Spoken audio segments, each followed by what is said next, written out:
मोर प्रिय पिलामाने आशा करी समस्ते बहुत ही भलरे थिबो एवं आपणकर परिवार भी प्रायतः समस्ते बहुत ही भलरे थिबे। एवं मैक्सिमम पिलांको मन गोटे डाउट एटा बहुत बड़ डाउट जोटा को केही भी जे लक्ष्य करथिबो नले एटा प्रथम थर लक्ष्य करूथिबो। आपण जानिथिबे नॉर्मल जेतकी भी परीक्षा हुए ओडिशा इतिहास रे जहाँ भी परीक्षा हुए समस्तंकर प्रिलिम्स परीक्षा जो मानकर पूर्वरु होउथिला एबे भी होउची समस्तंकर प्रिलिम्स परीक्षा कॉमन आपणकर हुए माने कॉमन माने या से समस्तंकर सेम जिंस पड़े सेम टाइप रो जेमती कॉमन कहया पई गले हमरो एटा जेमिति आपण देखुथिबे जेमती हमरो रहिला जीके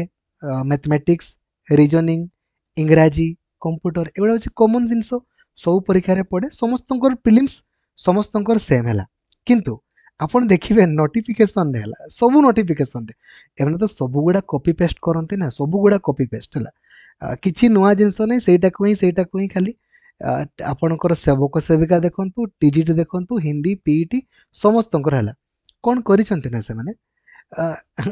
एडा होची प्रिलिम्स प्रिलिम्स देखंतु लिखि देछि पेपर 1 और पेपर 2 माने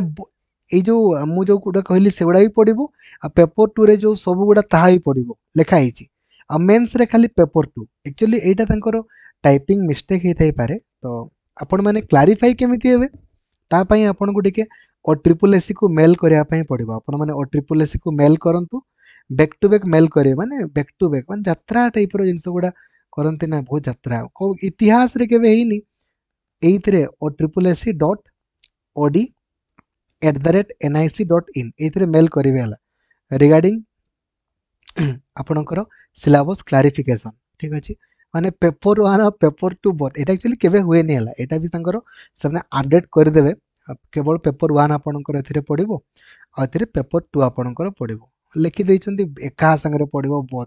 एमती तो केबे भी कोनसी परीक्षा रे हेनी आपणकर जूनियर टीचर तो गुटे ही परीक्षा सेतिरे मु आ कोन कहबी बाकी जेतकी भी परीक्षा आपणकर ओएसएससी रो देखंतु और ट्रिपल एससी रो देखंतु सब परीक्षा रे समस्तंकर अलगा अलगा ठीक अछि ना गोटे यात्रा टाइप रहला तो आपण माने ऑलरेडी हबार किछि नै आपण मानकर सब क्लास तो एप्लीकेशन ऑलरेडी करा होउची